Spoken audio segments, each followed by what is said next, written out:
Welcome to FRC Media News for Thursday, December 7th, 2017. I'm Keith Tebow. Tonight we have a recap of the swearing-in ceremonies welcoming Fall River's new police chief. And we continue our holiday series focusing on programs to help low-income families enjoy this holiday season. But first, let's go over the news headlines of the week. We bring in Will Richmond, the digital news editor at the Fall River Herald-News. Will, welcome. Thanks, Keith. Good to see you again. Same here. Big news just literally breaking on heraldnews.com as we speak. The latest in the saga between the city of Fall River, particularly Mayor Correa, and the Fall River Office of Economic Development, FROED. Those of you who have been following the issue, there's been a rift for quite some time. We won't rehash what has happened throughout the year, but what has been happening recently is the city is seeking some back rent from FROED.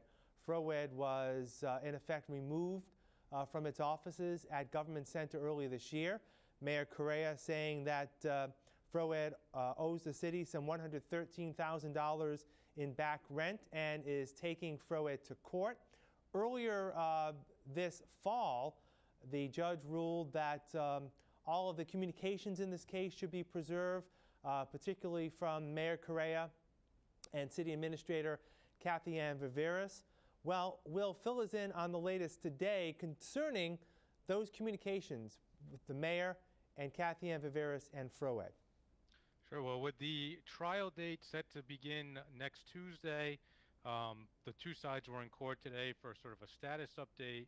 And in this process, it was determined that the compliance with that record preservation had not taken place. So emails that had gone back and forth between the mayor and Kathy Ann Viveras regarding FROED may have been deleted, text messages may have been deleted, and then it was also learned during the deposition of the city's IT director that the mayor was using a personal email account to conduct city business potentially, and that account also may not have preserved those records. So with the court previously ordering, as you mentioned, to save all of these, it does not appear that was the case, and now, they could be facing some problems. They've been given 30 days to have their cell phones submitted to conduct a forensic audit, and they'll be re-going through all of the emails to try to find anything that may have been deleted in relation to this in the past.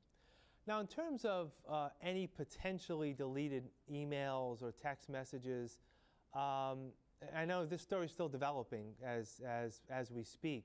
How did the judge come upon this potential information?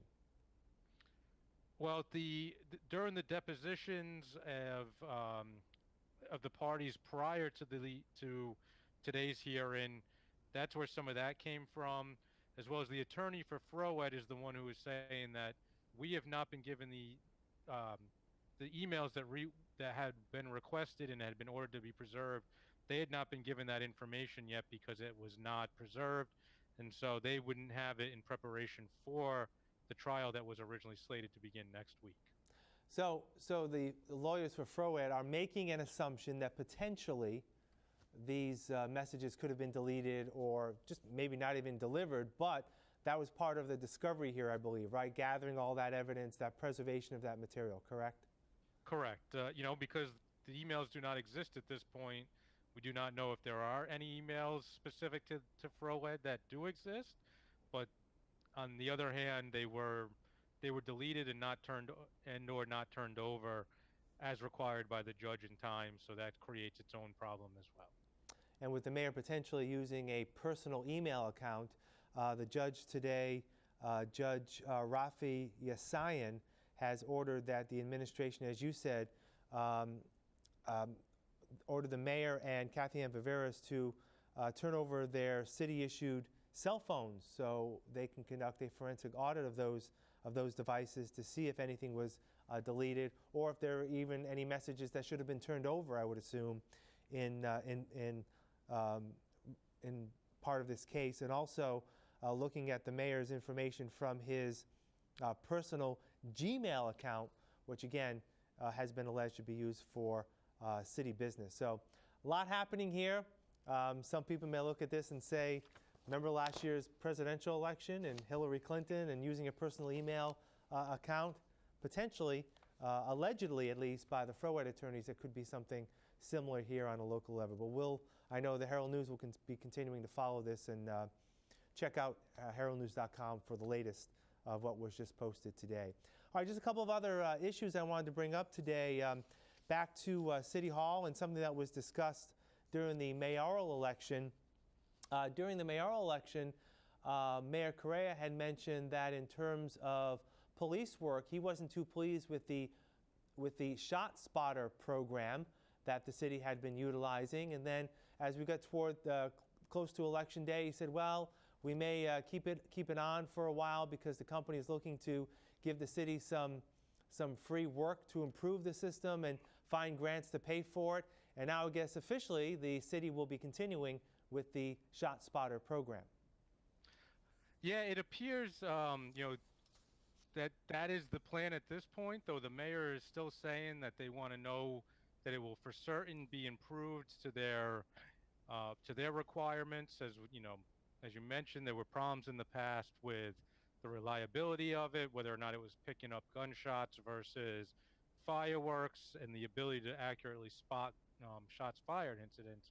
So as that's being worked out, it appears there's an ongoing agreement between the company and the city to keep ShotSpotter here in Fall River, and the police chief is saying he'll find, if it does work, the city will find a way to keep it in their budget going forward.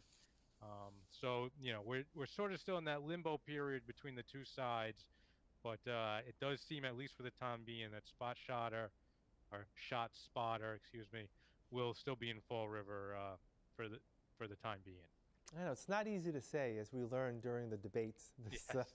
during the election season.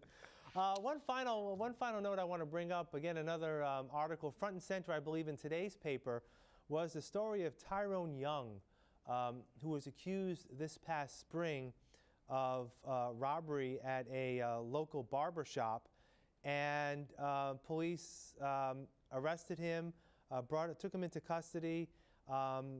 Come to find out that Mr. Young, even though he did have some prior records in terms of motor vehicle offenses and the like, ended up being not guilty of this charge. And it was a personal crusade on his part, if you will, to actually prove his innocence. It took him 6 months, and it was just a couple weeks ago where the judge actually threw out the charge. And that is, we talk a lot about people being falsely accused of crimes, and this is an incident, in some respects, it's close to home. It happened right here in Fall River. Yeah, certainly it's an interesting case of the legal process and how, one man kind of, appeared to have a very credible alibi. He was able to produce photographs of himself at a Home Depot in Seekonk at the time that the incident was taking place. He had a receipt to back up that, to show that he was, the person in that surveillance image. Yet, despite all of this evidence, the case continued on. The barber who was allegedly robbed said he started to have doubts and tried to contact the district attorney's office, but was never heard back from them on it. So here's a case. The guy who's accused, Tyrone Young, had to wear a GPS monitoring device.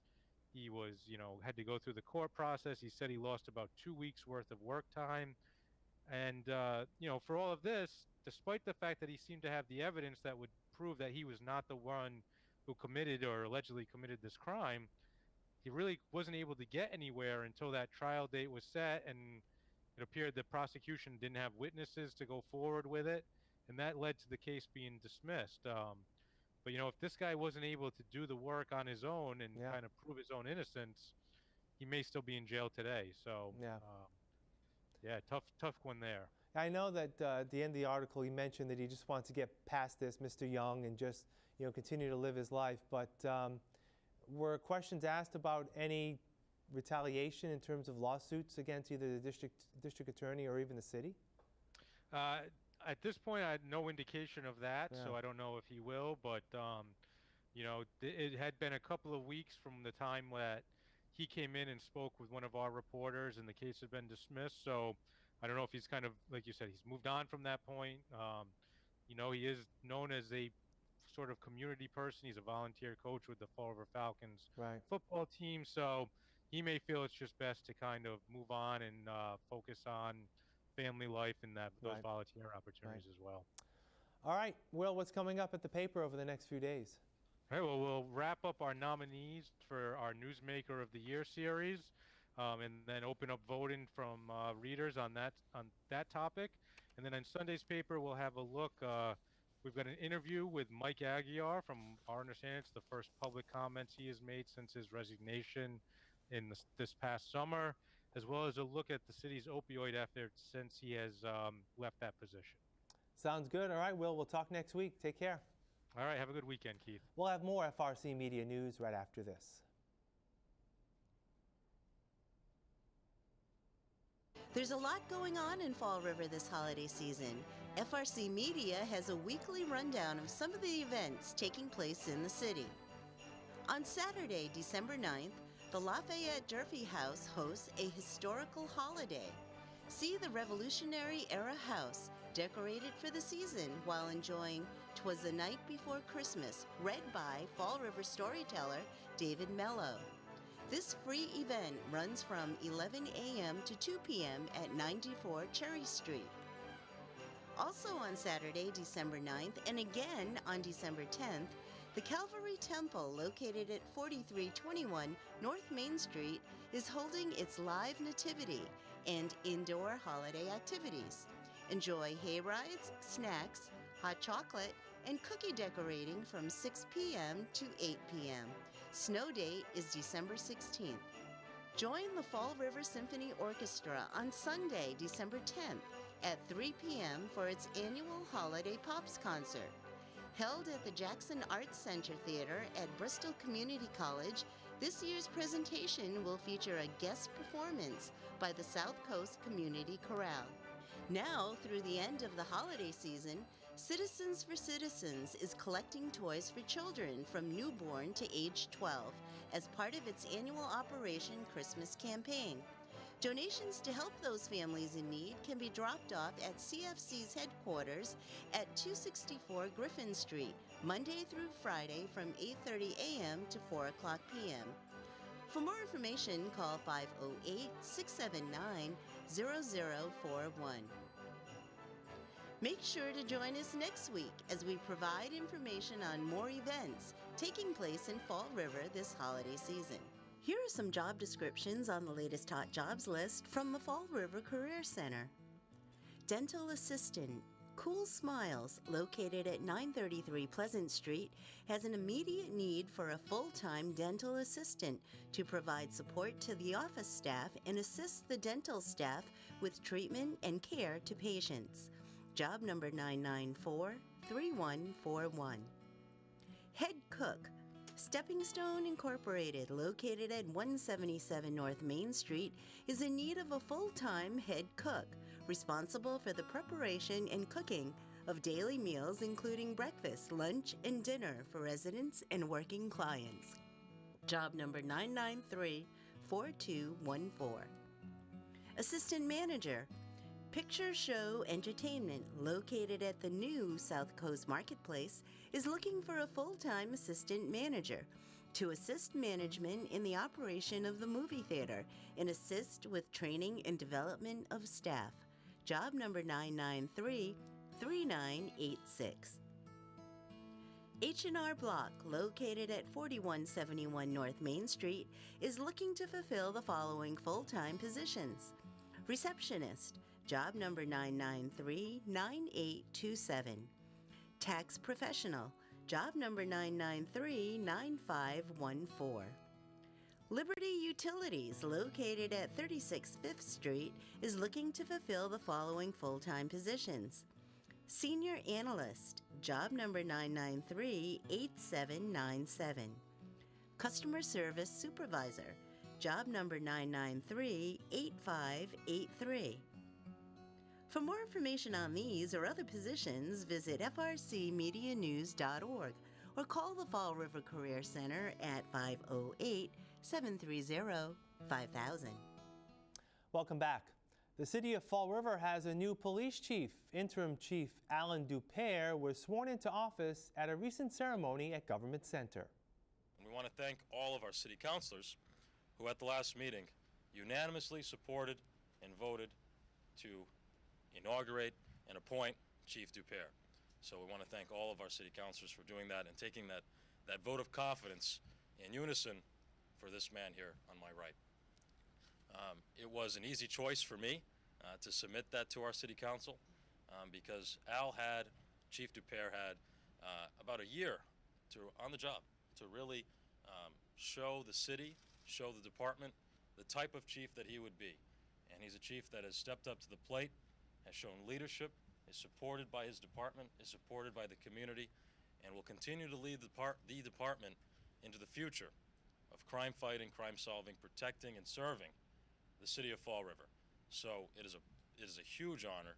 I am very proud to be the mayor that gets to appoint this incredible man, surrounded here by his family and friends, by his colleagues, by so many people in our community and those watching at home or will read about this in the paper. I'm proud and excited to become your chief of police and to have the opportunity to lead the finest police department there is. I'm constantly complimented on the performance of our members, and I know this is the best department in the best city in the world. I'm going to be honest with you, though.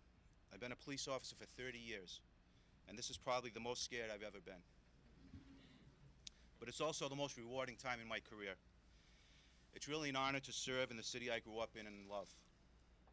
I really couldn't believe it the other night when my appointment was confirmed. But then I saw it on Facebook, so I knew it was true. But I want to thank the mayor for his confidence in me, and I want to thank the city council for their vote of confidence the other night. I also want to thank all of the department heads, the city administrator, and their staffs for all the help they've given me over the past year while I was the acting chief. Our teamwork has led to an increase in our department's ranks and the purchasing of much-needed equipment. I look forward to working with all of them to move our department forward and to make our city a safer place. I'd like to thank Fall River Government Television for sharing that footage with us to use on our newscast tonight. Fall River residents are urged to do their holiday shopping locally for unique gift selections, but that's not the only reason, according to Ann Fenton, who speaks on behalf of the local office of the Massachusetts Small Business Development Center. Well, people should shop locally because they'll see all the mom and pop shops that are in the area, and they can get unique gifts. And because of increased shopping at the holiday season, they'll need to hire more employees. And small businesses do hire most of the employees in our area. And they'll hire students, and they'll hire retirees who need little part-time jobs, and they'll have some people that may stay on all year round as full-time employees.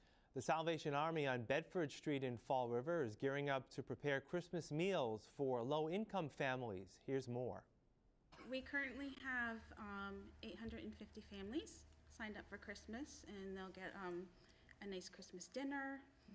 If they have children under the age of 12, they will receive coats for them. Have you planned the Christmas dinner?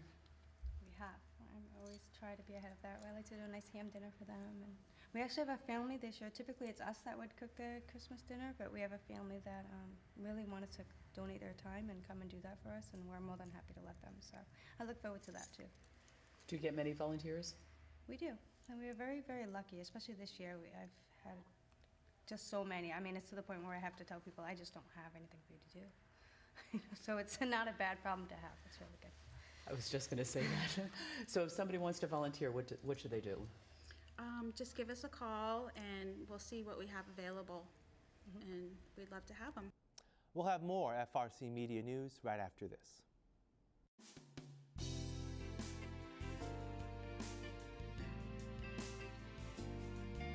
Hello and welcome to Hot Dogs and Cool Cats. Yes, some more critters that we have at the shelter. This is one of 5 female baby hamsters that we have. They're about 3 months old. Very cute, very sweet, very handleable. Of course, since they are rodents, they do bite, but these don't bite as much as a lot of the other ones because they have been handled quite a bit. So they are comfortable being held and being interactive, but of course we only have so much time to do that, so they really should be in a home so that they can actually nice, safe place to be.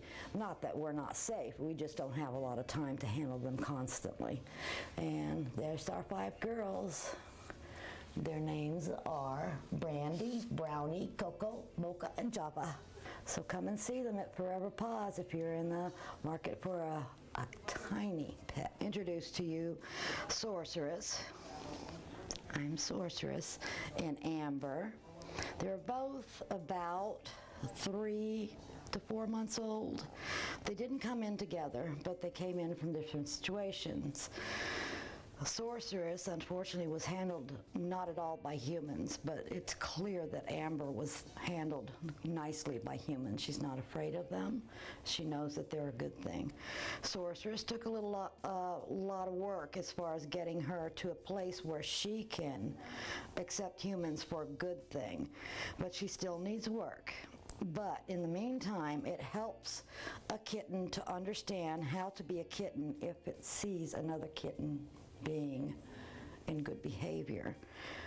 Something like monkey see, monkey do. And that's how they learn from mom, too. So come and meet them.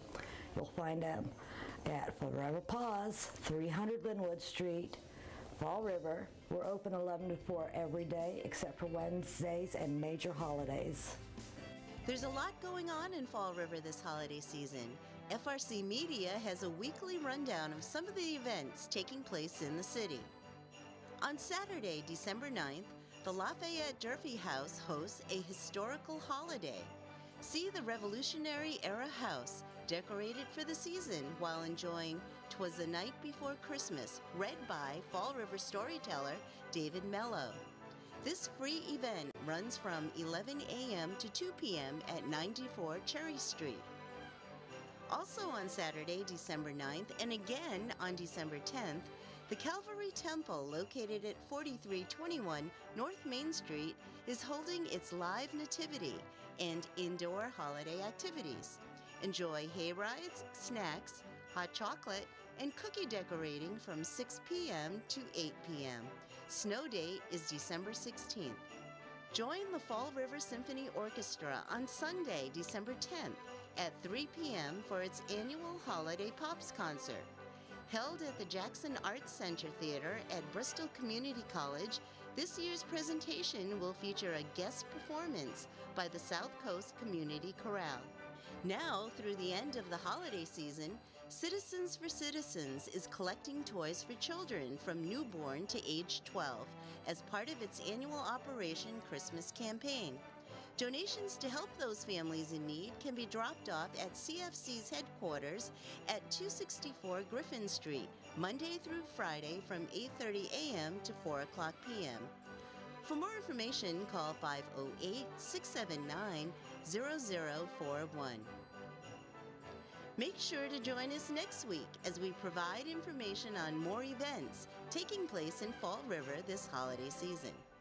The Niagara Neighborhood Association, in partnership with State Representative Alan Sylvia and Attorney David Dennis, is collecting children's ponchos and raincoats for elementary school children. We get more in this report. One day, of course, this summer, we were sitting on the front porch at my house and we were talking about some of the issues in the schools in the city of Fall River. One of the issues that came up was that the children oftentimes walk to school in inclement weather. Many of them don't have raincoats. Many of them don't have winter coats. So we all sat and came up with an idea that, ponchos may be a good idea for the kids in the city of Fall River. So that's really how the idea started. And, of course, as Helen has said, that we have partnered with local state delegation. Some of the city officials have joined in with us. We have provided several hundred ponchos and made them available to the school department. We've identified some of the most needy children in the city that could take advantage of the free ponchos so that they can walk to school and they can have something to put on. And also in the winter, of course, we have the coat drive. So it was a joint effort. It was it was an idea that we came up with, and so we're looking forward to distributing hundreds of ponchos and jackets, hopefully, to the children in the city of Fall River. The teachers were saying, the kids don't always wear coats. So we're doing hats and gloves to make sure that they're protected for the winter. Where are you getting the items? We're buying them all online. I'm getting it online to get the best price. That's how we have to go. We have to go to the best price. And how are you funding it? All through donations to all these agencies. Representative Smith, the representatives, Senator Michael, they've all funded, and businesses have funded. When do you plan on delivering? Well, I think we're going to be delivering the week after next, the week before Christmas, and we're doing it at the school administration building, and where the principals will all have to go there and pick up their supplies. Are there certain grades you're targeting? Just elementary school, just the elementary school. And so tell us, Helen, you've been around for a long time doing a lot for the community. How does it make you feel to be able to do this kind of drive? I make it that's good because you see so many people in need. You know, you see some people with no coat. You see kids with no coats and no gloves, and I'm standing there freezing, and I wonder how can that kid stand it. So this is how I do it. That'll do it for this edition of FRC Media News. You can catch FRC Media News Thursday and Friday at 6 p.m. and online via our website, frcmedianews.org. For all of us here at FRC Media News, I'm Keith Tebow. Have a great week. We'll see you next Thursday.